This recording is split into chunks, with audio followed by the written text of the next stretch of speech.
In my hand is a key, and what this key represents is the entire reason I became a YouTuber. Come and see this.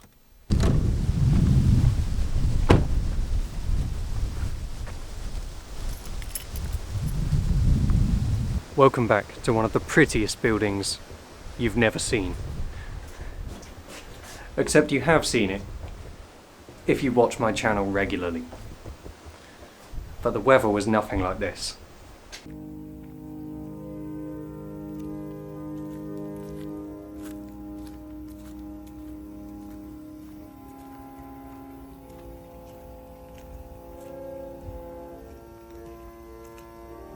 And here we are, a building which in every single way is delightful.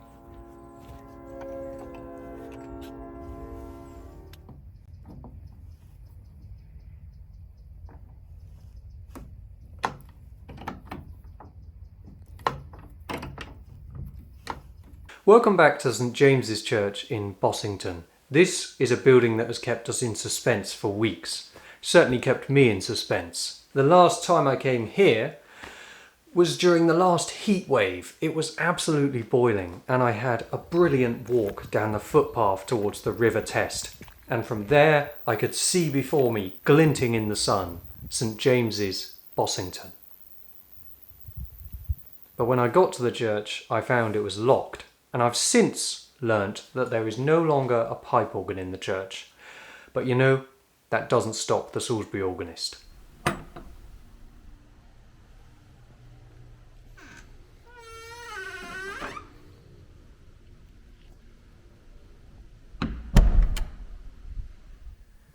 In some ways, the weather today couldn't be any more perfect because it just emphasises the peace and tranquility inside this building.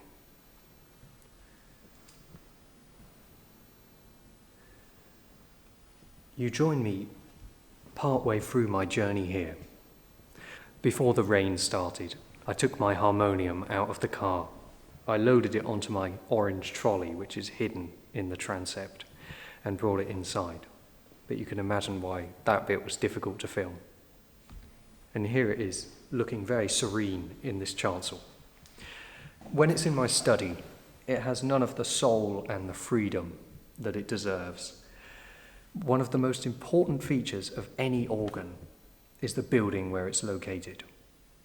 The building creates acoustic, and the acoustic transforms the notes in an amazing way. And I can't wait to show you how this sounds here. As for the history of the church, things go back much further than you might imagine. You will have noticed already that this building is Victorian. There's a simple unity to it, which is very, very pleasing, and that's because all of it was designed at exactly the same time, and this church is exactly as it was. Apparently it was built by Sir Gilbert Scott, who also designed the hotel at St Pancras Station and the Albert Memorial in London. This was one of his earlier works though. Nothing's been added since it was built. The church is exactly as it was designed. But the history of this area as a religious site goes back many centuries more. In fact, there was a building here before this one. Apparently Henry V camped in the fields around this church before setting off for France for the Battle of Agincourt. He may well have attended Mass on this site, where there was a building of which no trace remains. In fact, it says here at the back of the church, these two hangings are designed to hang on either side of the altar in the small parish church of St James at Bossington.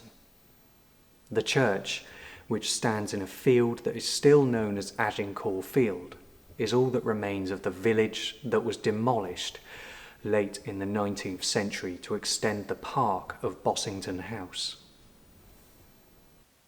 The hangings that they mention there are in their rightful place in the chancel. But what stumped me about the text written there was that it differed from my own research, which is scrawled with my best Blackwing pencil. in my notepad. The story I'd heard was that the village was demolished before the church that we see now was even built.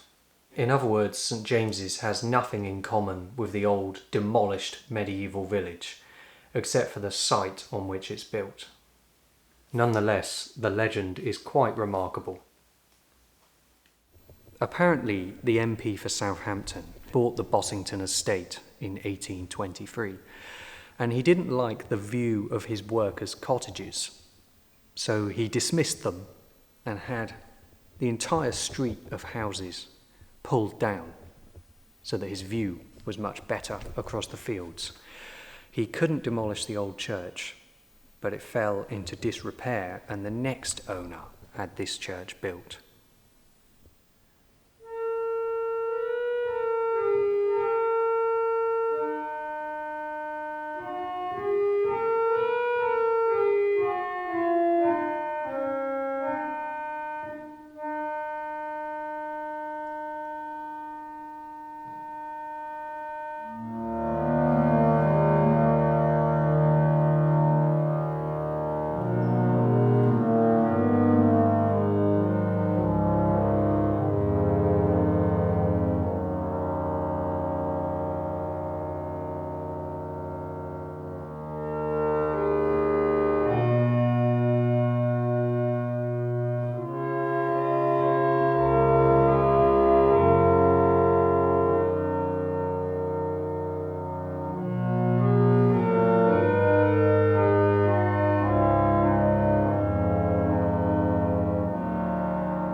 A time there was, ere England's griefs began, when every rood of ground maintained its man.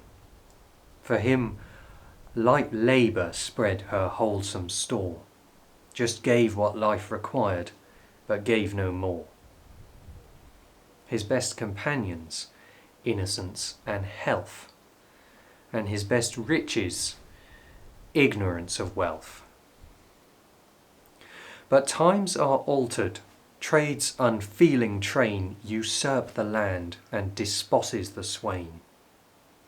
Along the lawn, where scattered hamlets rose, unwieldy wealth and cumbrous pomp repose. And every want to opulence allied, and every pang that folly pays to pride. These gentle hours that plenty bade to bloom, those calm desires that asked but little room, those healthful sports that graced the peaceful scene, lived in each look and brightened all the green. These, far departing, seek a kinder shore, and rural mirth and manners are no more. Now, I've only been here for an hour longer than you, but this building has revealed so much that was a mystery to all of us. a few weeks ago. Look at these stained glass windows above the altar. These were made by Christopher and Veronica Wall, who were extremely famous stained glass artists of the arts and crafts movement. It's one of the most pleasing buildings I've ever encountered, and it is just the place to bring my harmonium. This instrument, like the stained glass, is about 100 years old. And there's a nautical theme to it too, because it came from Chatham, so it may well have been imported to the dockyard there. It requires no electricity at all. That's why I love it so much, and most of it is original. However, these strings which power the foot pedals are fairly new. They were originally leather straps. I'm sure I could replace them. And it looks like there's been a repair done to this knee swell, which makes the organ louder. Some of you have asked on previous videos, is this really loud enough to support a congregation? Definitely.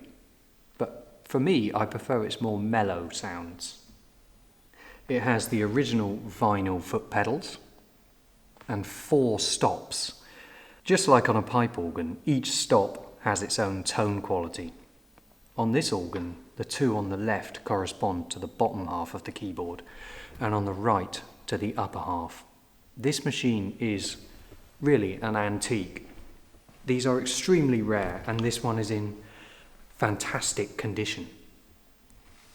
You can see inside the organ are the trackers for the keys, and then just underneath is the bar, which is opened by the knee swell. I've also opened up the lid of this organ to make it a bit louder. It's just like the lid of an upright piano. And the whole instrument folds down. Think of the people who used it and what they used it for. It must have had a very profound effect on listeners at the time. Something so small and portable could make so much sound. And it would of course be extremely useful to whoever was playing it, as it is to me now in 2024.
Slain, an Irish melody usually sung to the hymn Be Thou My Vision, but you might also know of it as Lord of All Hopefulness.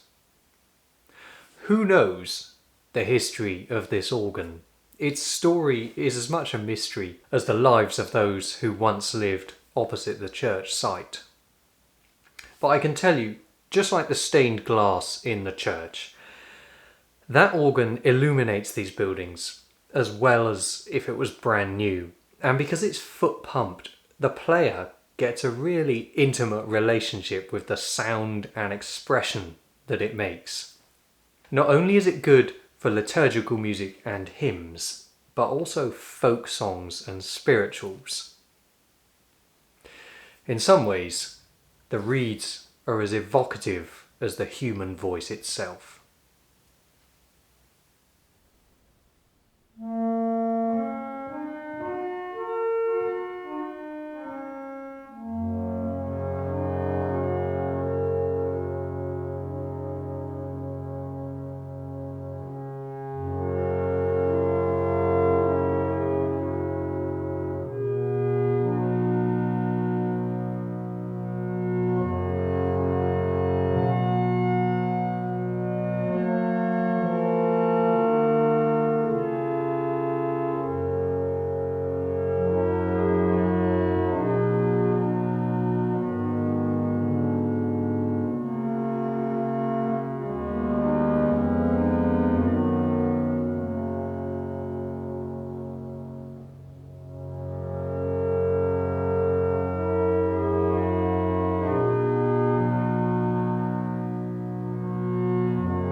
Deep River, one of the most enduring and beautiful spiritual melodies.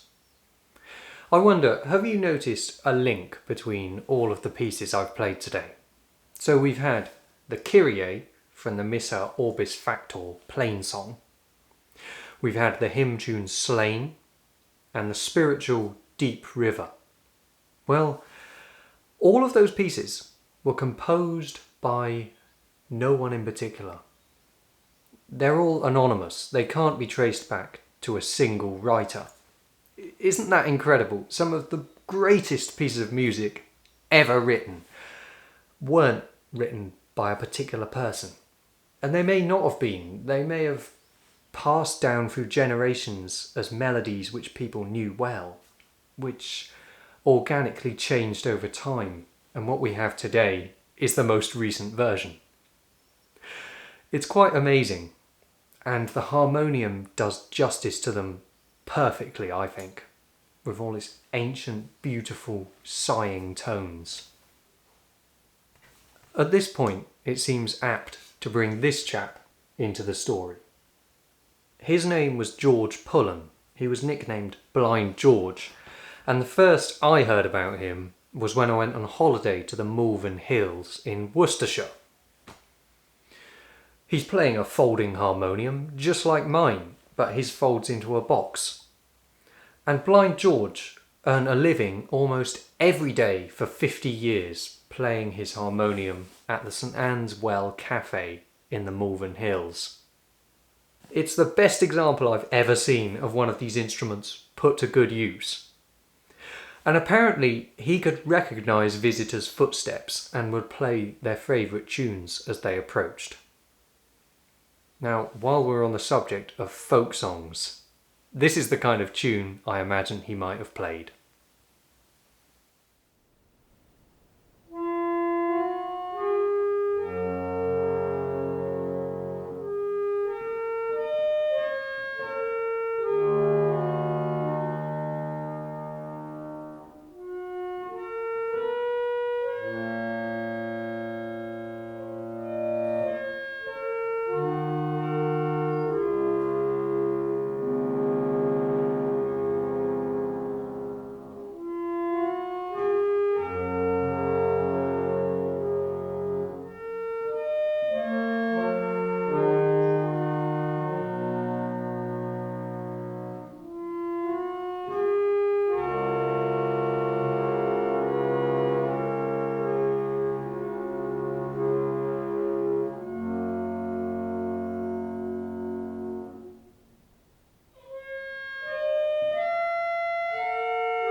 Londonderry Air completes a meditative miniature recital here at St James's in Bossington. There was a phrase I used at the very beginning of this video which I never really explained to you.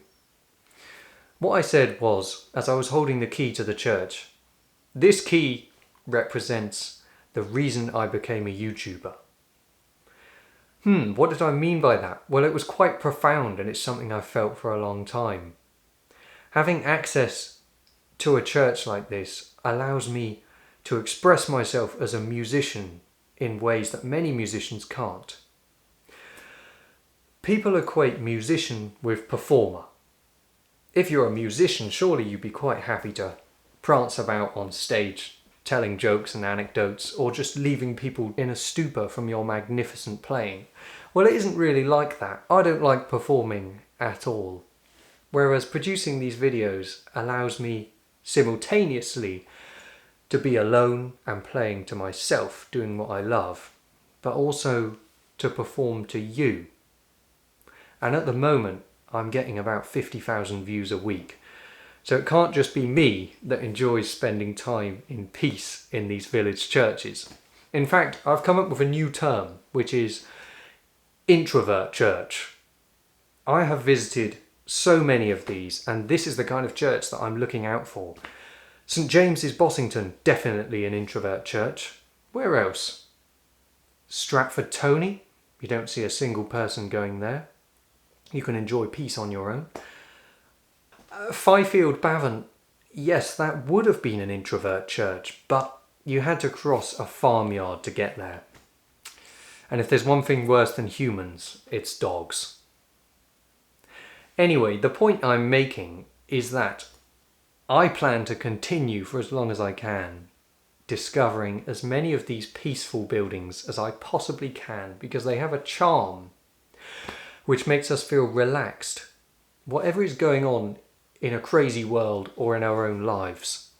That is one of the greatest abilities of any building in the 21st century.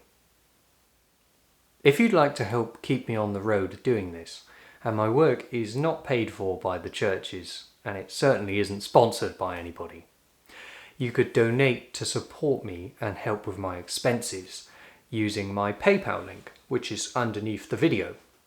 It's a great means of doing that, because wherever you are in the world, your donation goes directly to me and not to anywhere else or YouTube or anything like that, in support of my work and my expenses. So today's program has included entirely anonymous music. I'd like to finish the program back at St. Martin's with a hymn which started out as a Swedish folk melody and became one of the greatest loved tunes of all time. Until next time, it's How Great Thou Art.